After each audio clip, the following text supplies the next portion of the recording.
So with 41 patients now in the hospital, how is our census? Yeah, shoot, I skipped right over that. Thank you. Are you staring at my notes? No, I can't see that far. Yeah, so we have 408 beds in the Kaweah Delta Medical Center, where those 41 COVID patients are housed right now.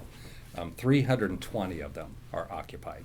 So our overall census right now in the medical center is 320 patients, 41 of which are COVID patients. So it's busy. Right. We're very full. The emergency department is full again, but we do have a number of beds that are still open because we're kind of sitting on the edge of our seats, so to speak. The spike that we've seen over the last several days, rising up to 41, it was not entirely unexpected. We were waiting just a couple weeks after the Memorial Day holiday.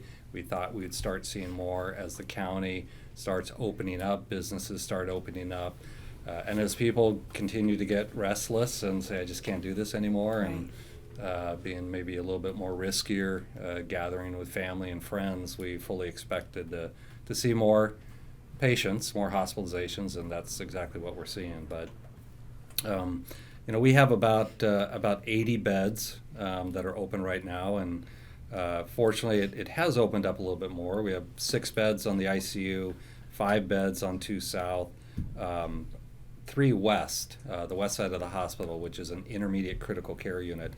That's a 30-bed unit, and we just earlier this week completed converting it to what's called a negative pressure unit.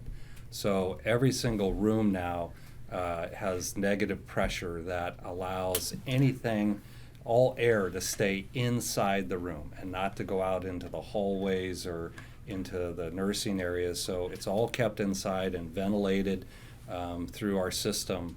But we converted the entire unit. So that now allows us to use all 30 of those beds for either COVID or non-COVID patients without cross-contaminating. So that has given us some extra capacity. So there are 11 beds on that unit. Our PEDS unit, which is a 12-bed unit, we were talking about it earlier, is actually closed, and we did that deliberately. We're still taking care of kids, but if they need to be admitted, we're taking care of them on the mother-baby unit.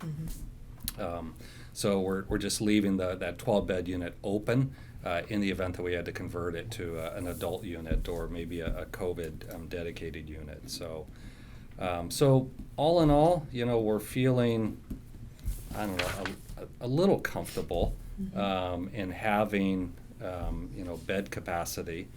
I know we'll get to PPE and ventilators because obviously they go hand in hand in your ability to respond to a second wave or a resurgence. But we continue to work really hard to keep beds open. We're still kind of keeping inpatient elective surgeries kind of depressed a little bit. We have slightly bumped up the daily caps, but just short stay only, trying to keep those beds open.